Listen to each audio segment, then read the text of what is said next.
All right, let's give a round of applause for Dr. Youngmok Lee. All right. Thank you so much for inviting me again to AGSD. So, well, my first priority of this talk is not make you sleep because we are after lunch, practically.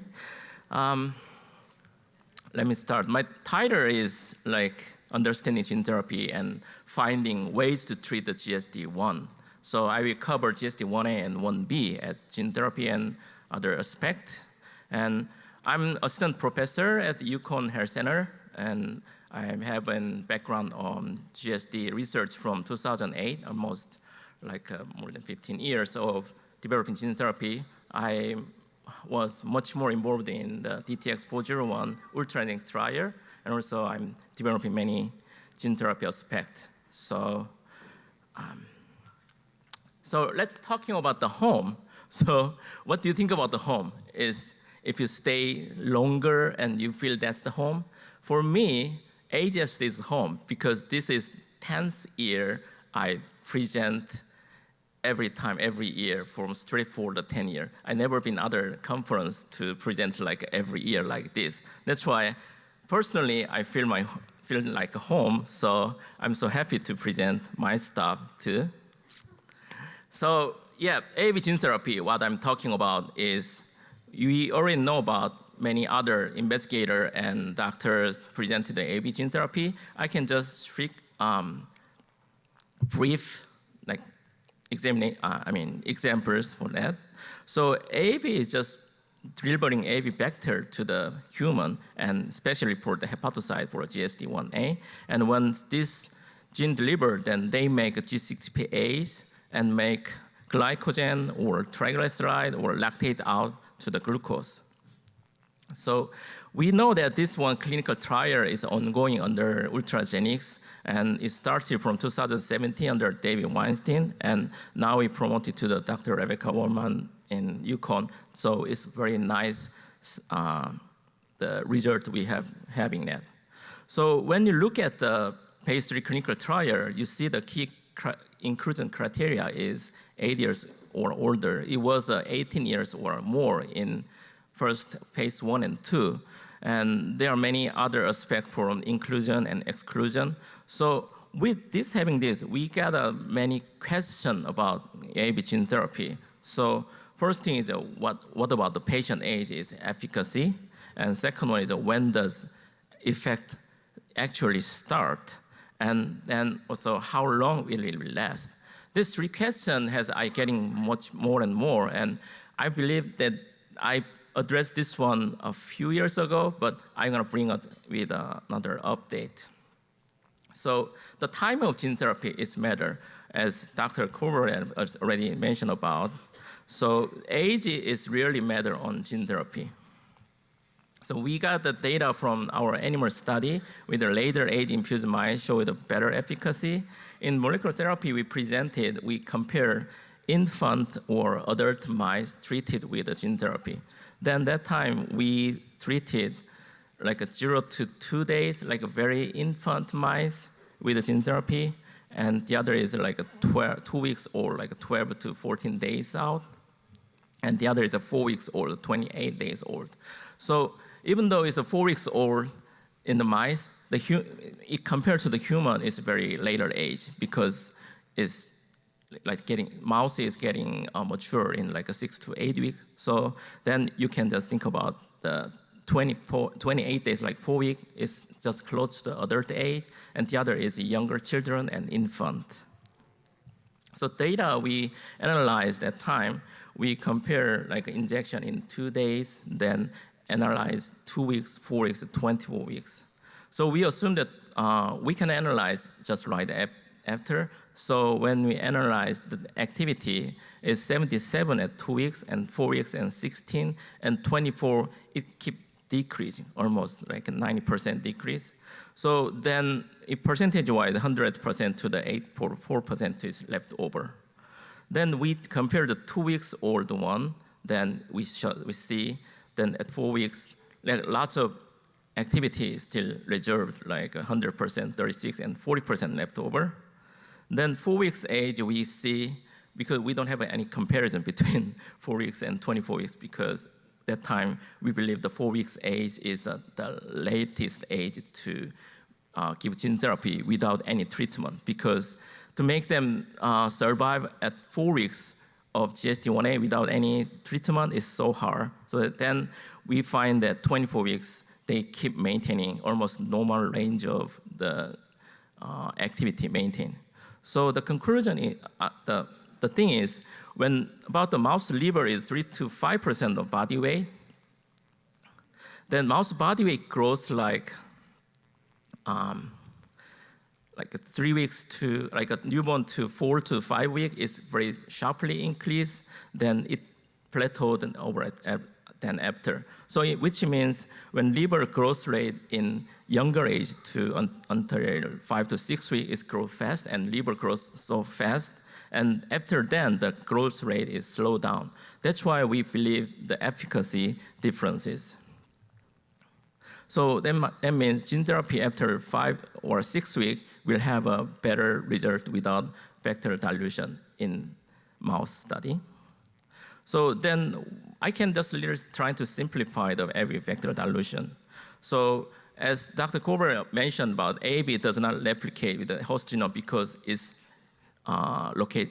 exists as an episomer. So episomer means when AAV is directed to the inside of the hepatocyte, it will be separate from the host genome, like chromosome. So then it will stay, but it's not integrated. So when cell is dividing, this AAV genome cannot divide it together. So when it's getting like a liver growth rate liver is getting growth, then sometimes they cannot maintaining, or sometimes they divide by evenly or not evenly, but most of untreated cells grow more and they are remain particles. So getting more, then the cell transfected, like a green one, is keeps like a small size number, but untreated cell keep growing. It make like a dilution effect. So it is already proved by our paper and other colleagues of the NIH, and you see the wild type, like a normal GCPase activity, display them evenly, just little dark in the blood vessel area, but AAV gene therapy treated one stayed in like a single cell with a very high activity location. This one can tell us an evidence that AAV does not integrate and they stayed. That's why when liver grows more, then the portion of the liver cell is smaller, then it makes a dilution effect. Second one is there are lots of evidence that GSD-I cell has more like a proliferative activity. So I can just put it in the like a chaired person and they are sitting in the nest and no work and just grow. But treated cell has cured hepatocyte and they are working but cannot grow. So in this idea, when you're have another cells more, then these two cured cells are getting tired and eventually they have losing the activity. So which means because of liver cell is uncured one is grow more than if this cell is not, enough number to cover, then they will eventually remove it. So then the other question is, when does it start to work? So technically, I got the published data from before. So when AAV is delivered into the liver, then AAV clearance time researchers measured, and with the 2 hour and 4 hour and 8 hour measured, and it decreased by 8 hours, like a 15%. So it means like a day or 12 hours, the AAV gonna be cleared and maybe get to somewhere else. Hopefully in the liver, in the AVA, and other serotype go to the specific places. So then typically 12 hours we calculate, then is the expression time of mRNA. Then we calculate the AAV to liver cell take 8 hours, and mRNA making protein like 12 hours. Then maybe protein to produce glucose, we say it's less than an hour. So the depends on 4 to 6 weeks to reach the max level of liver cell, go to the mRNA, then we call this is the time point when you get the gene therapy, then get the expression. So how do we know? Its first sign is make the glucose. So when G6 alpha exists, then cells start to produce glucose. Then we can know. So it's an easy way to find that when glucose comes out through the blood, then we say that AV is working out. So I remember that most of you know about this movie I made like 2008 or 9. Then it shows that when mice has GSD-I and when 2-hour and 15-hour fasted, then it is hypoglycemic 19. Then we give a gene therapy instead of glucose shot, then it recovering very quickly. So in 20 minutes later, it's trying to wake up and blood sugar back to 26. And the very next day, we get the fasting glucose test again. Then they easily 2-hour, 4-hour, and 24-hour fasting, even like a 48-hour fasted. So this is very amazing data we got. Then I made a table figure like that. So when before the gene therapy, they will drop down blood sugar in like 120 or 130 minutes. Then we giving the gene therapy, then it start to gain up. So that time I was so scared about this mice dying, so that's why we stopped the fasting and we give the next day. And the next day is green, then 1 day after, then we see the blood sugar is coming out very quickly. And so which means when I calculate before, they have a maximum rate of gene expression gonna be 4 to 6 weeks, but maybe it depends on the condition, it may be right after. So this is not enough, so I did another more experiment with a much more number of knockout mice. So to maintain this mice, it's me very challenging, but I made it. So when we giving the second mice with the gene therapy before, then it dropped down blood sugar like under 20, it's pretty hypoglycemic. Then we give gene therapy and we wait a little longer than previous mice, but it stayed at 20, and we stopped and giving the the next day with the fasting, and it dropped down in 24 hours, but it maintained 8 hours. Then 3 days after, blood sugar, when you're checking the same fasting glucose test, it's getting up again. Then 30 days after, their blood sugar almost like a normal level, and 8 months after, their blood sugar is maintained. But the other mice, I checked that it's same as their blood sugar dropped down quickly and give the gene therapy then it like a little popping up the blood sugar out. This mice has similar pattern in 24-hour fasting, like just after the day, but they're 3 days after their blood sugar is pretty low, and 30 days is a little up, then 8 months is a little more down. So this idea I concluded, and the rich get richer and the poor get poorer. So that's why the initial efficacy of gene therapy affects on the duration of the gene therapy, which is when there are green one, they're all gene therapy cured, but this liver size, they only 2 hepatocytes required to work, and the other 2 can take a rest and they can divide. So when they grow up, the resting hepatocyte, which is cured, can work back, and the other can still divide.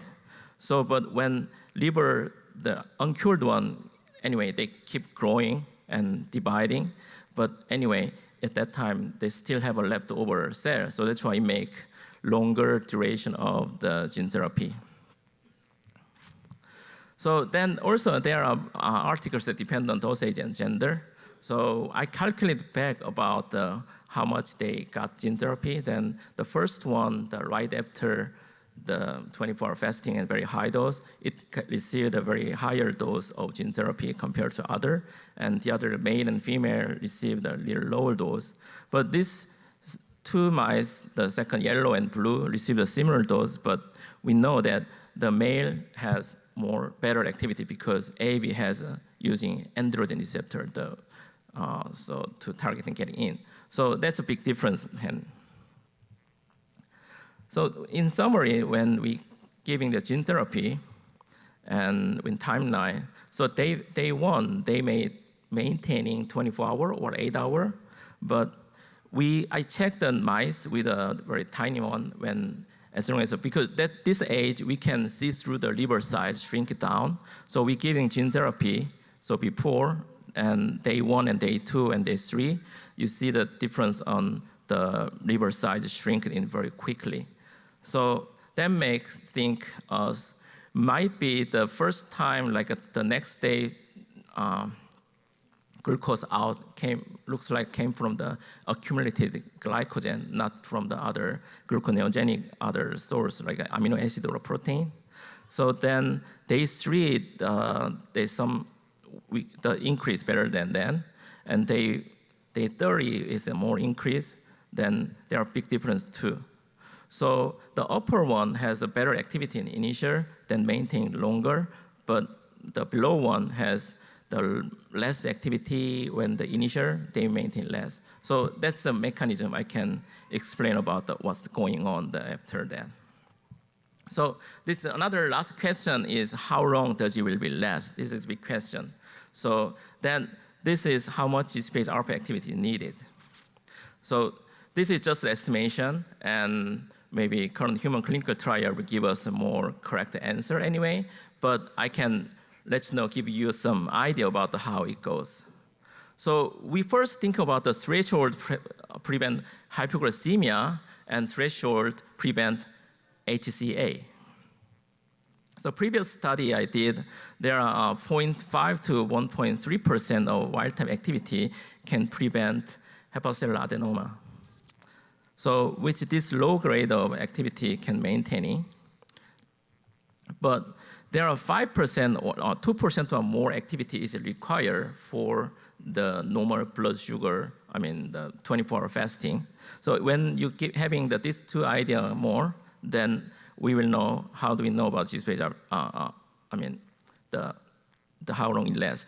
But the other thing is, how do we know the GSPH activity without biopsy? Because in mice, it's not biopsy that much available, so that's why we have to sacrifice the mice, so then we don't know about the after. So I developed some idea about, we did a extensive fasting glucose test on the mice, then we find that there's some point with blood sugar is plateaued.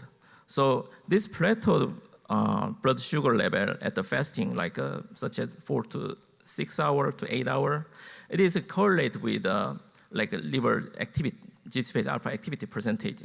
So then I developed this calculation and this equation. So I can skip the equation.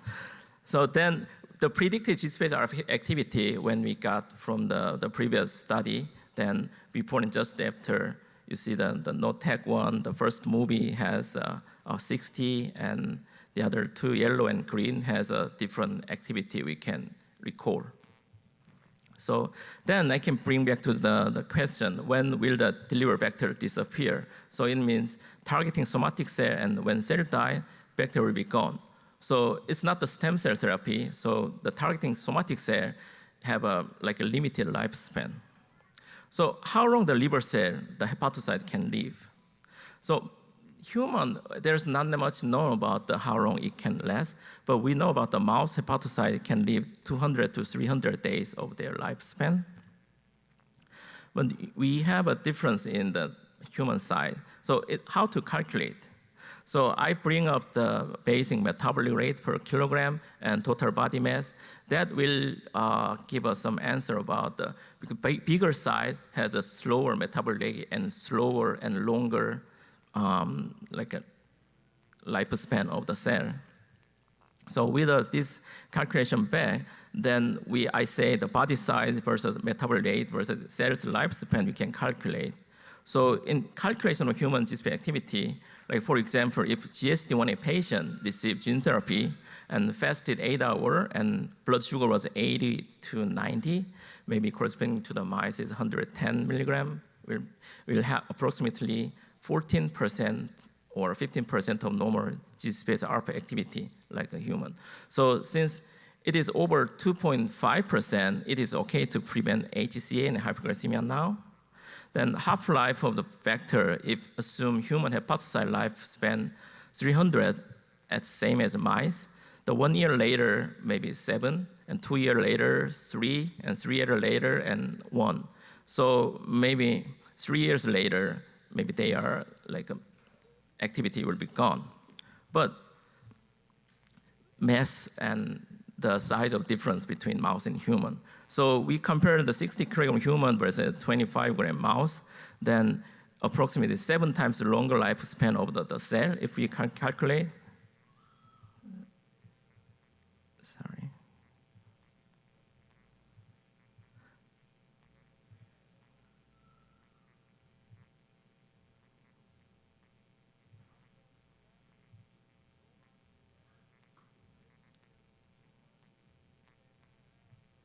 Oh, sorry, it's not coming. So I can show you here. So in half-life vector, if you assume human hepatocyte lifespan is 2,100 days, like 7 times longer, then 5 years later, the activity is start from the 14 down to 7, and 10 years 3, and 15 years at 1.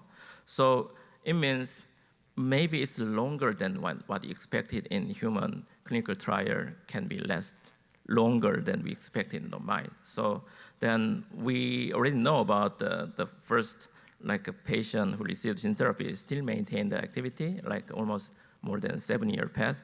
So which is like a kind of evidence we can look. So then you can keep this in mind, then AAV-mediated gene therapy, which is received very well, then it can possibly maintain like 10 years to preventing hypoglycemia, and also 15 years later, you can have a little low activity and have a little more hypoglycemic, but still preventing from AGCA. That's what I calculate.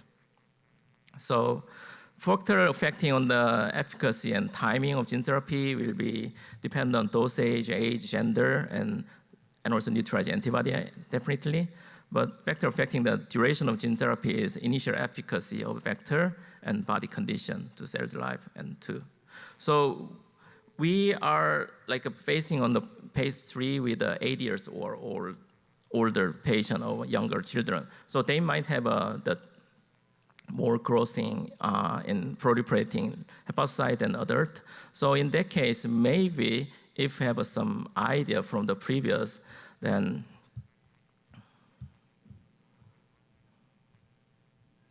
just like that, if the transplanted cell can have some room for resting, not working, they make them live longer. So that's currently some idea will be proved by scientifically, but maybe possible to maintaining good metabolic control and like cornstarch, even though they receive gene therapy, might be beneficial. So if I'm working on this part, so once I got some update, then I will definitely share with you guys.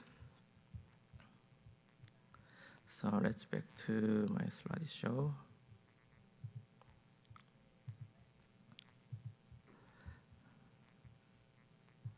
Okay, so the next part is what we haven't done and effort to find ways to treat GSD-I. So GSD-I-A, we did, because we already know the clinical trial is ongoing and there are many patients is excluded from the trial because they have a high neutralizing antibody concentration. So we're thinking about how about what we removing the neutralizing antibody and do. So in this study by Charlie Arendt, my lab, and he ran the mice with a different timing of gene therapy and giving empty vector to make a dosage, and we giving the new gene therapy, the same serotype vector. Then we got the result. Then there are some preliminary antibody concentration. It's definitely high after first gene therapy and second dose gene therapy. Then this is wild-type mice data in blue and green. And neutralizing antibody concentration after Fabricator G is really not much good data so far because it's not dropping like dramatically. It's still down a little bit, but not that much drop down. So, but we got a very nice outcome that if the neutralizing antibody concentration is below 1 × 10⁴, then this is some kind of acceptable area, range of the they can redosing. So with this range of the mice, which they already received the gene therapy at a young age in newborn, but they still maintain this amount, when we're giving the same serotype of gene therapy, they make like blood glucose out. So it means we find some room, but we still keep going on to find which is the best way to the treating like with neutralizing antibody out. Then if this one possible, then maybe more patients can be involved in the gene therapy on clinical trial. So the other one is we also have a nuclease-free editing gene therapy. So that's a homolog recombination, which is addressed again with Dr. Cobra before. Then homolog recombination is a type of genetic exchange between two similar identical DNA sequences. So it's a universal biological mechanism and well-established biotechnology. So we bring the AAV gene therapy together here. Then we develop the gene therapy vector with, this time we don't use human GSPC promoter, but we're using albumin promoter, which is very strong promoter producing albumin, which is essential protein in our body. Then we put the human GSPC gene after the albumin, then we're trying to produce this gene out, even though we don't touch the albumin secretion. So this strategy is we giving newborn and see how much integration and how much blood sugar maintain. So when you check, then we say this is gene ride we can call. This gene ride injected mice has a much more higher blood sugar level maintaining and than the non-treated one. And important part is the blood sugar is maintained like a longer age, like 4 to 15 weeks, which usually drop down. And other metabolic aspect is some is cured, sometimes not. But we can say this one can be applied to the younger generation when we treated the baby because it doesn't using nuclease. That's why it doesn't make DNA double-stranded break. That's why it's very much less likely to make a mutation. So because liver, I already told you the liver getting growth, then vector can be diluted out. So dilution will be liver growth. But if we're giving like a gene therapy like these things, then it can maintain enzyme activity. So sometimes it's getting higher or not. But that was our previous idea, then the vector activity getting high. But in our hands so far, because untreated, like uncured GSD-I liver cell is grow too fast and it not be happening. So it's just maintaining. So we show the improvement in blood glucose production and show the consistency against the liver growth, but need improvement for initial activity and increase activity during liver growth. So yeah, I know that there are many gene therapy technology developed, and even I got a news from that a new type of the CRISPR is released just yesterday. So there are lots of improvement going on. So, but we still have to think about which technology is very adequate for the GSD-I and practical. So, but still additional gene therapy development will be always welcome. So let's go back to go to the GSD-IB. So before we start, maybe this is 2018 or 17 or 18, I remember that. That's a GSD-IB mice, and that's 1 day after third gene therapy, the trial. And I tried to introduce my boss, he's a Jonah, and he hold his GSD-IB mice in his hand, and I told him, then maybe future cure is your hand. And he's just grown up, and we took a picture again, and I hope this gene therapy can be applied him too. So that's my very much honored moment to do this. So AAV-mediated gene therapy development for GSD-1B is lots of going, and I'm working on this one very hard. And we constructed the AAV vector, which is currently practical vector. And I did a codon optimization, make almost 6 to 9 times higher efficacy. And we give a first dose in the newborn mice and giving second dose at the 10 to 12 weeks old mice, even though they can still maintaining, but we want to make the best result. With the result, you see the blood sugar level was the red one after they still maintaining the normal blood sugar and maintain 24-hour fasting, support 24-hour fasting, but after second dose, their blood sugar up to green line and just like a wild type.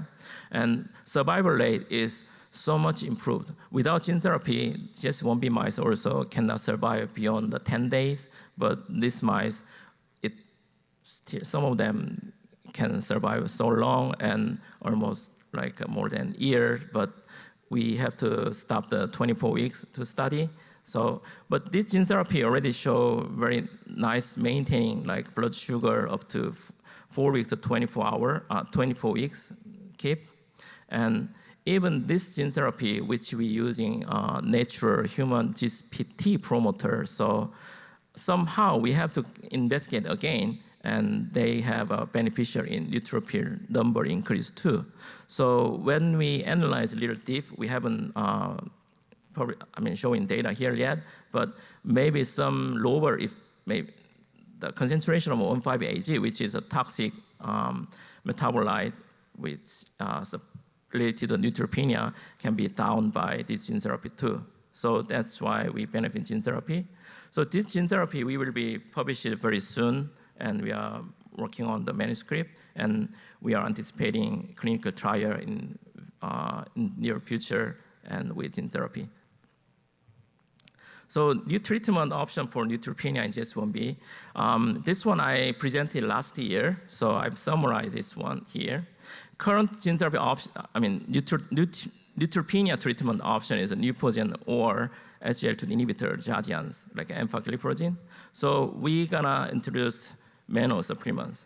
So this one is G-CSF and SGLT2 inhibitor, Neupogen, or mono supplement. So many of you didn't know about the mono supplement can work or not, but monos has been using for congenital glycosylation problem. So I presented last year, I find that there are glycosylation problem in GSD-1B. So I applied the D-monos treatment, then recover dramatically. So mono supplement improve ANC in animal and model and human patient. So first in the animal model, we give, you see that the like a green two line, the top and bottom is a normal range of the ANC count. This one, if we normalize when we treated and non-treated is drop down and treated it go back. So which is really depend on treated, then cure the neutropenia. We don't treat and back to neutropenia. So then Manos is very safe reagent. It's just, you can buy from the Walmart because it's already used for the urinary tract infection treatment. So you can digest large amount of Manos anytime. So because of this safety is fine. So I have a colleague from South Korea, and we did a 5 GSD-1B patient, and they participated, and they received, they were in the G-CSF and SGLT2 inhibitor, Jardiance together, but when we treated, their neutropenia back to normal without G-CSF or SGLT2 inhibitor. So we tested 5 patients, and 5 patients showing very nice outcome so far, and we are preparing like a manuscript publication with him. So the much more detail will be in the manuscript, but I can get you some good news because mono supplement gonna be very good option if the SGLT2 inhibitor or G-CSF have some trouble with some patient group. So yeah, this is what we have in another data. Then when there are 2 different neutrophil counts. So when you see the green line is a normalized neutrophil count, which is a range. So the most left one is GSD GSD-1B knockout, and they are all-time neutropenic. But when you treated manos and they back to normal neutrophil count, that's the tracking to the 6 week. But we also compare to the dapagliflozin, the SGLT2 inhibitor, similar like empagliflozin. Then we compare the 3x dose and 1x dose. So this 1x dose, like a green one, is the clinical dose, 0.5 or 0.3 milligram per kilogram dosage is like a maximum dose of clinical trial, clinical use. So they have some benefit, but they have some limitation on neutrophil count normalization. So that's true. If you give them like a 3x, like a 3 times more dosage than the maximum dose of clinical dose, they are able to normalize neutrophils, but if not, so that's why maybe like plus with like some patient doesn't respond to the SGLT2 inhibitor, that's gonna be the manos is gonna be a good option. So summary next step. So simple supplemental manos dramatically improve neutrophil counts without G-CSF or Neupogen or Jardiance. So mano supplement can be a safe additional option to treat neutropenia for GSD-1B patient. So yeah, I told you that we are in manuscript preparation, then maybe more detail you can learn from the published article. So, but detailed mechanism study, because manos can be utilized as energy and also glycosylation together. So that's why maybe we don't know which portion is energy portion or which one is a glycosylation. So that's why we are working on, actually Charlie arranged my lab, he's working on this one, and we'll get some data later. So yeah, so I want to thanks to the foundation and UConn and also GSD-1B Foundation and GSD-1A Foundation. So I'm learning the very small lab, that's why without support, it cannot be possible. So I'm here to deeply, thanks to the support. So thanks so much for hearing that, and I hope you didn't sleep.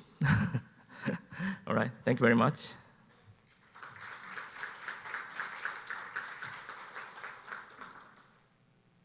So questions? Yes.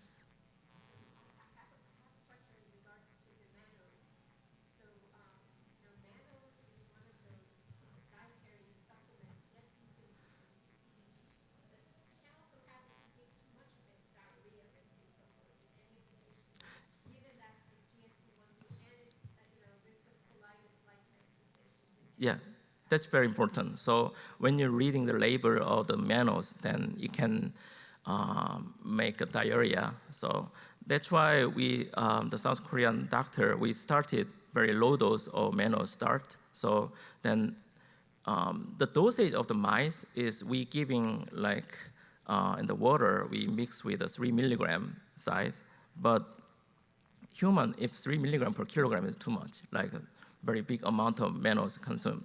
So we do is he restricted the removing cornstarch amount and backing like manos amount.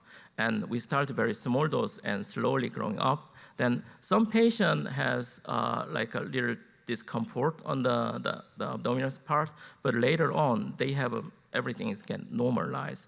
So that's why we believe maybe some patient, maybe it's different. So we only know the South Korean patient. So if we publish this one and collaborating other doctors who see the GSD-1B, then we have some much more better ranges to see from the patient too.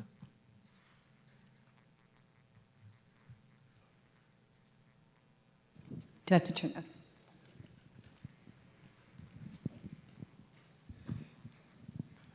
Look, I like your study of the age of mice because I think the model has to be appropriate. So what age mouse would you say is equivalent to a human infant? Oh, yeah. So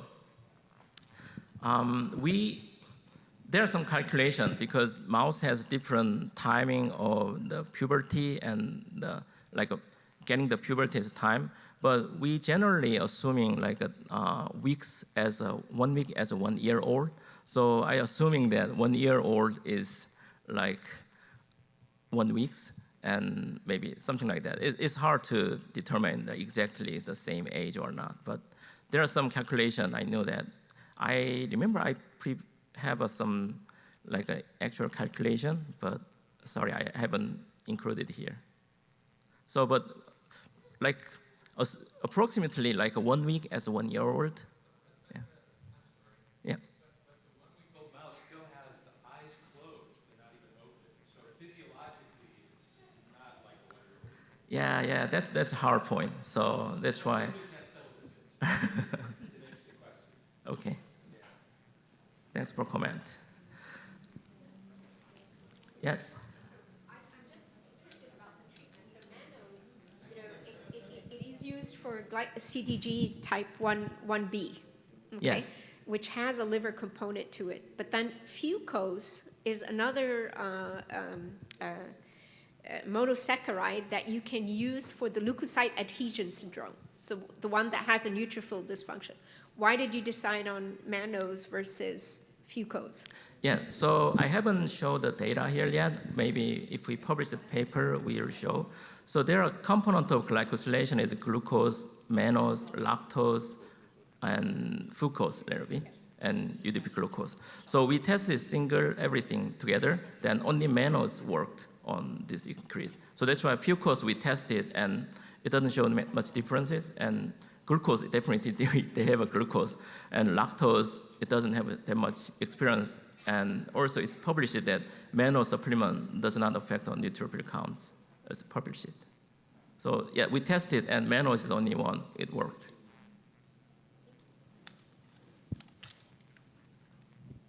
Anyone else? Okay. Thank you, Dr. Lee. Yeah, thank you.